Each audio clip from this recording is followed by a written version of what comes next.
How long should maintenance therapy be given? That's an open question.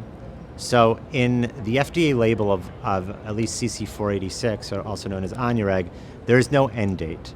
I think it comes down to three things.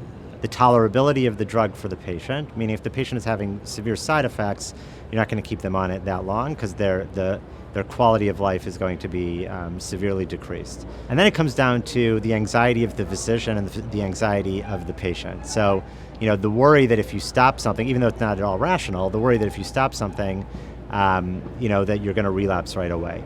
But I think that brings up the point that what we really need is we need clinical trials that help us understand when can you stop a maintenance therapy. Does maintenance therapy need to continue indefinitely? Or do we say at 2 years we're going to stop maintenance therapy and then we're going to observe patients and see what happens?